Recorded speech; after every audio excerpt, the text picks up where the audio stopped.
Good morning, evening, and night, YouTuberinos. This is Alex Eldridge, about to review Endless Summer by The Midnight. Anyone that knows me even a little bit knows that I have a deep and shameful lust for all things 80s. The Midnight is essentially two guys. You've got Tim McEwen, who is a Danish producer who would make the shiny beats, and you have Tyler Lyle, who is an American songwriter from the Deep South.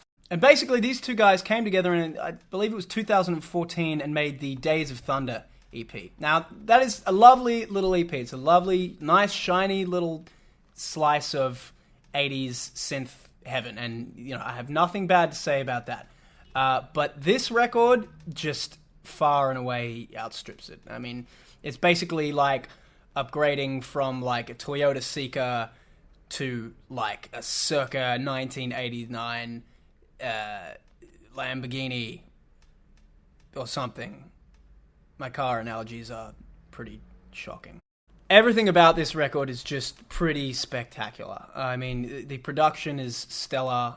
The vocals on it are really nicely treated and just really nice. But also the lyrics on it are amazing. They've really made a point with this record to really focus on the lyrical content and make sure that they're not just sort of doing like shiny, cheesy 80s beats, which incidentally they are also doing, and you know, God love them. But there are actually some real stories on this record that you can hear coming through. I feel like it sort of walks this fine line between nostalgia and sort of schlock. The constant saxophone solos that go through it kind of almost put it over the edge.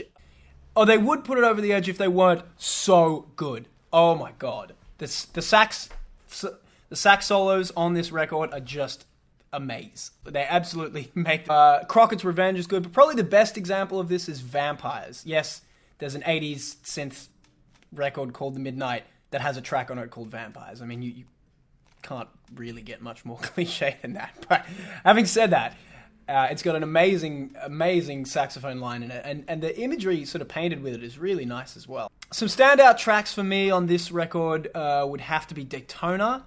That's probably my favorite. Sunsets is a nice little 80s gem. It's just got some nice sort of vibes on it that I quite like.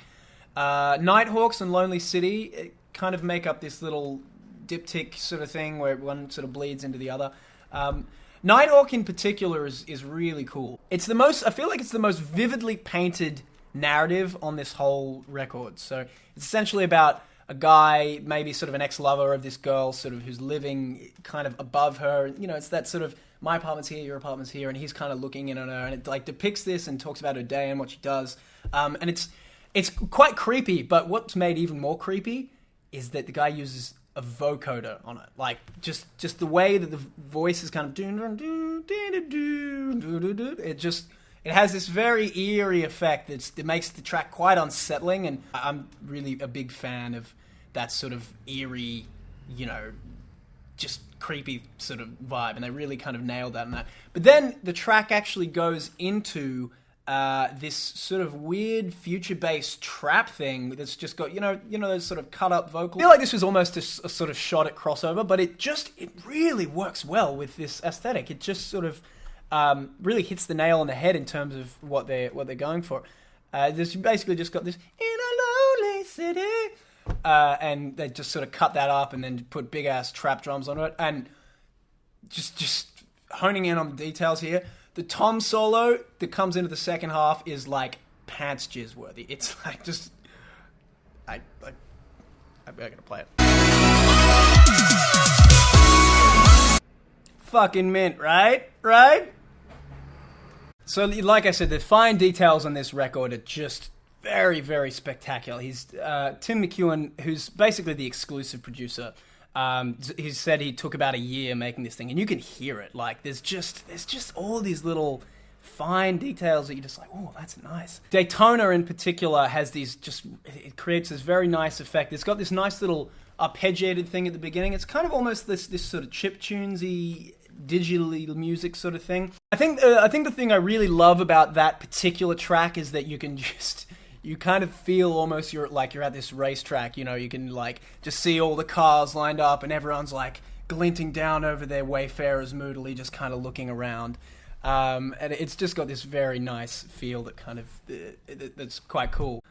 Like I said, one of my favorite things about the way this record is put together is the really nice balance of songwriting and production. It feels like the two-man sort of thing has really given that an opportunity to shine and really make itself felt. Whereas if it had just been, say, the producer by himself, Tim McEwen, or I feel like it might have missed that. There's one track that he sings on and I think wrote the lyrics for, Synthetic, and to be honest, it's probably my least favorite track on the thing. Not that he's a bad vocalist; he's actually a pretty great vocalist, but it just doesn't really have that emotional core that I feel sort of Tyler brings to the rest of the songs.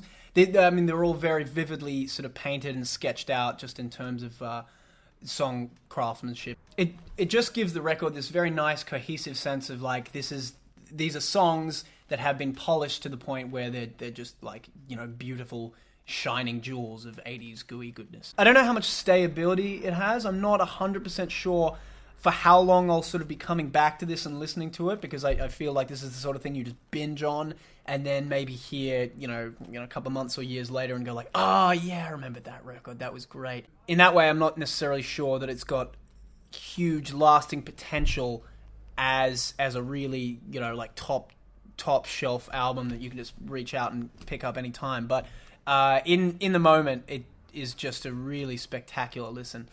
And who knows, time will tell, really. So what did you guys think of this record? Do you think it was great? Did you think it was abysmal? Did the saxophone solos turn you off? Was it the saxophone solos?